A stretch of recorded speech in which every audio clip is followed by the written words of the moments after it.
Just 来，各位观众朋友，大家好，欢迎您收看藏人行政中央电视台本周西藏华语新闻节目，我是主持人庄马。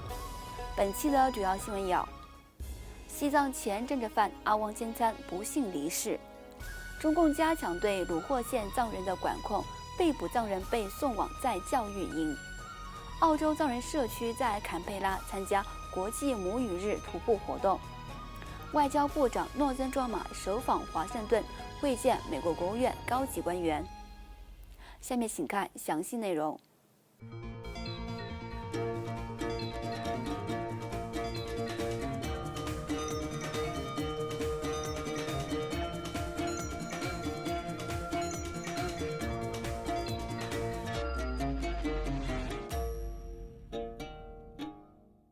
在中国监狱服刑17年多的前藏人政治犯阿旺坚参，于本周二2月22号当地时间5点22分左右，因身体状况不佳，在西藏拉萨的一家医院离世，享年58岁。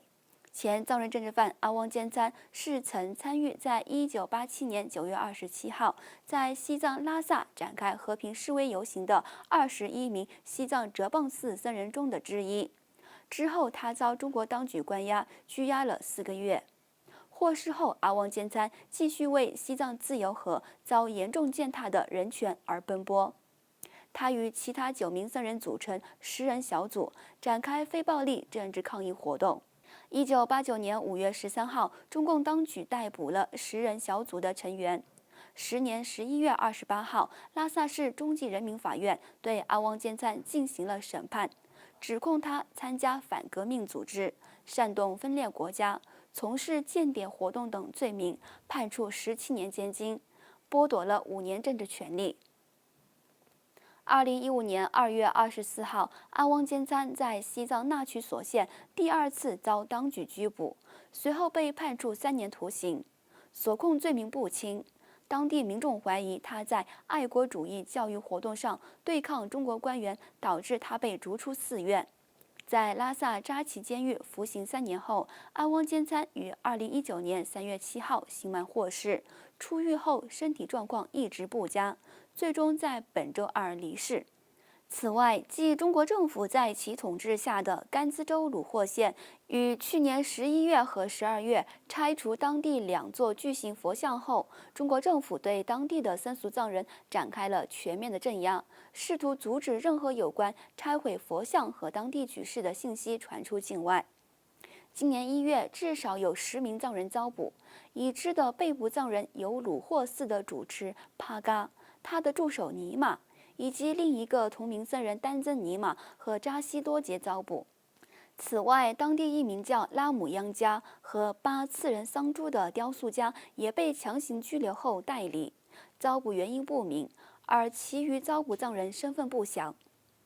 据西藏人权与民主促进中心指出，这些被捕藏人被送往附近一座派出所改造的再教育中心。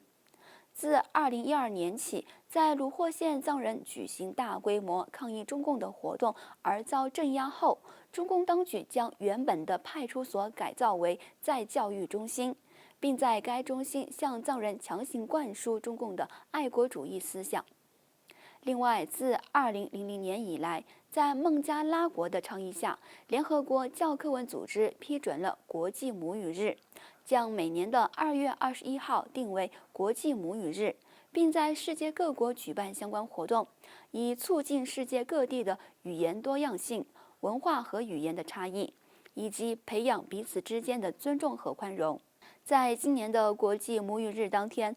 澳大利亚坎培拉的藏人社区成员代表西藏母语与孟加拉国、乌克兰、印度、中国和蒙古等其他社区的成员参加了1年1度的国际母语日徒步活动，并在相关活动上讨论了西藏母语的重要性，强调藏语是西藏文化和身份的基石，以及向与会者介绍了目前西藏境内语言文化遭受打压的问题。其中包括年幼的藏人儿童被迫在中国寄宿学校学习普通话等情况。澳大利亚首都地区多元文化事务部部长拉塔内切女士、澳大利亚自由党领袖伊丽莎白·李女士。藏人行政中央驻澳大利亚办事处代表伽马森格和秘书长拉旺加布先生等各界人士参加了当天庆祝国际母语日活动，并在发言时相续谈到了促进和保护母语的重要性。请继续关注本期节目的最后一则消息。藏人行政中央外交与新闻部部长诺森卓玛女士在去年11月宣誓就职后，于本周首次对美国展开正式访问，会晤多名美国国务院高级官员及政要。在访问美国期间，诺森卓玛部长会见了美国国务院负责民事安全、民主与人权事务的副助理国务卿、西藏问题特别协调员乌兹拉·泽雅女士。美国国际宗教自由无任所大使拉沙德·侯赛因先生，国务院负责人口、难民和移民事务的代理助理国务卿南希·伊佐·杰克逊，以及负责民主、宗教和劳工事务的代理助理国务卿斯科特·巴斯比先生。在与乌兹拉·泽雅女士的会谈中，部长诺森卓玛向她介绍了藏人行政中央对中间道路政策的坚定承诺，以及流亡藏人为解决西藏问题而采取的积极措施，为美国政府和藏人行政中央未来在西藏问题上的接触打下了坚定的基石。乌兹拉·泽雅女士祝贺诺森卓玛被任命为外交与新闻部部长，并强调她渴望在未来的几个月内访问达兰萨拉，会见达赖喇嘛尊者和藏人行政中央的官员。各位观众朋友，以上就是本期节目的全部内容。欲了解更多有关西藏境内外的消息，请登录屏幕下方的网址。感谢您的收看，我们下期节目再会。